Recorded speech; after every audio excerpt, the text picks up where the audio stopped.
Good evening, students. Welcome to Son of the Soil tutorials. Um, I'm under FAC tutorials. We're here to do 1502, assignment number 2. I know it's been a long while.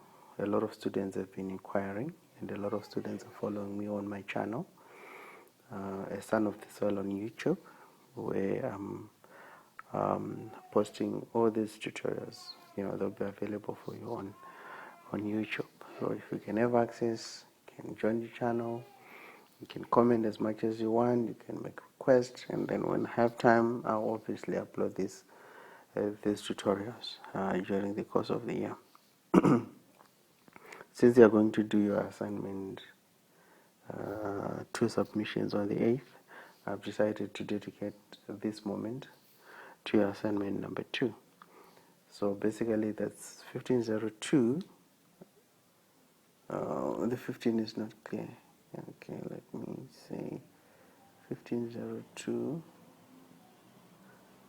It's 1502. Your assignment number 2 there. So the first question says, if a credit loss previously written off as a recoverable is fully recovered, what will be the general journal entry excluding VAT? So basically, when someone has failed to pay, it's an expense of the business. And we know that to increase an expense, you debit, isn't it? It's shown on the debit side, which is the left side of your T account. So in this case, what initially happened is this person was a bad debt. So we debited your credit loss and then credited your trade and other receivable control account. This person now is paying.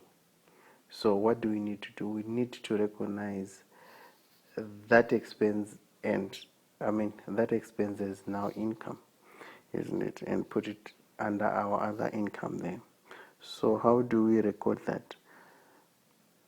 We need to have, income is credited. To increase income, you credit, isn't it? And how are we receiving? If obviously it's money, so our assets increase on the debit side. So we need to have where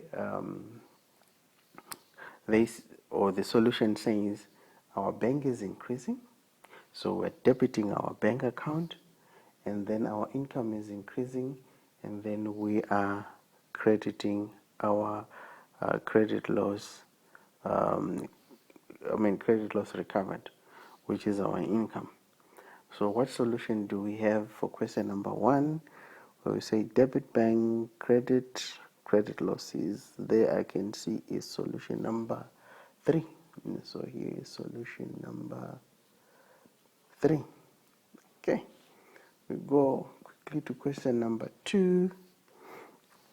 We're given a table there. That's Amzimtoti Golf Club.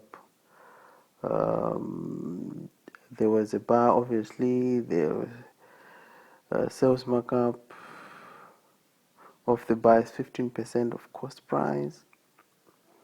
And then what is the sales figure?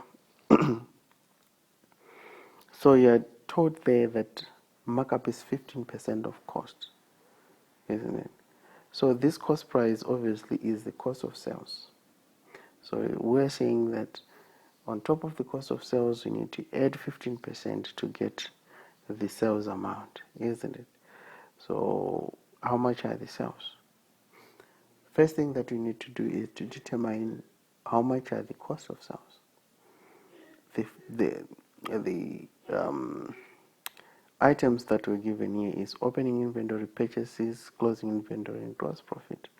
How do you determine your cost of sales? So we say cost of sales equals to opening inventory, you add net purchases,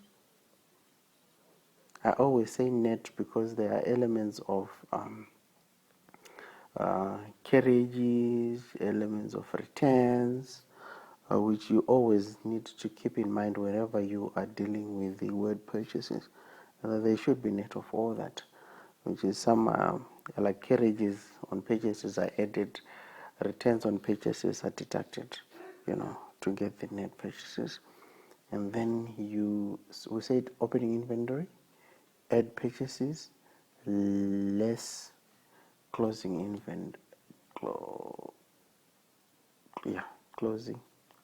closing inventory, isn't it? So it determines our cost of sales. How much is our opening inventory? We are given there as 32,738, and our purchases, in this case we only have purchases, so these are net purchases 56,728. And so we're saying this we're adding, right? And then what are we lessing? Like here it says minus closing inventory. How much is your closing inventory?